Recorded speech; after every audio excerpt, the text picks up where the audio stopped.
Hello ಸ್ನೇಹಿತರೆ, ಕೆಂಡ ಸಂಪಿಗೆ ಸೀರಿಯಲ್ನಲ್ಲಿ ಸಾಧನ ರಾಜೇಶ್ನ ಕೊಲೆ ಮಾಡಿದ್ದಾಳೆ ಅಂತ ಎಲ್ರಿಗೂ ಗೊತ್ತಾಗುತ್ತಾ? ಅವಳು ಸಾಕ್ಷಿ ಸಮೇತವಾಗಿ ಸಿಕ್ಕಿ ಬೀಳ್ತಾಳ ನೋಡೋಣ.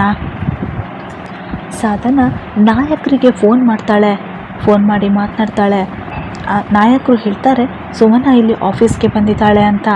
ಅದಕ್ಕೆ ಸಾಧನ ಕೇಳ್ತಾಳೆ, ಯಾಕೆ ಅವಳು ಆಫೀಸ್ಗೆ ಬಂದಿದ್ದಾಳೆ? ಅವಳು ಗಂಡ ರಾಜೀನಾಮೆ ಕೊಡೋದನ್ನು ನೋಡೋದಕ್ಕ ಅಂತ ನಗಾಡ್ತಾ ಮಾತಾಡ್ತಾಳೆ.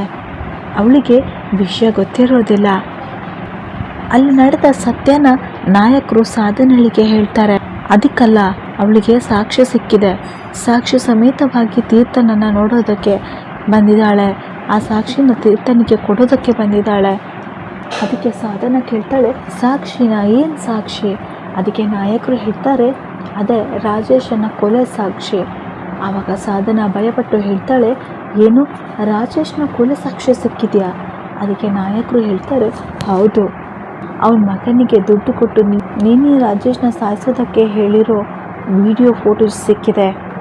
ಅದು ಕೂಡ ತೀರ್ಥನ್ ಕೈ ಸೇರಿ ಆಗಿದೆ. ಇನ್ನು ಮುಂದೆ ಸತ್ಯ ಗೊತ್ತಾದರೆ ಗೊತ್ತಿದೆಯಲ್ಲ ನಿನಗೆ ಅಂತ ನಾಯಕರು ಸಾಧನಳಿಗೆ ಹೇಳ್ತಾರೆ. ಸಾಧನಳಿಗೆ ಸತ್ಯ ಕೇಳಿ ಏನು ಮಾಡಬೇಕು ಅಂತಲೇ ಗೊತ್ತಾಗೋದಿಲ್ಲ. ಅವಳು ಕಿವಿಟ್ಟಾಗಿದೆ. ಮುಂದೇನು ಮಾಡೋದು ನಾಯಕರೇ ಅಂತ ಕೇಳ್ತಾಳೆ.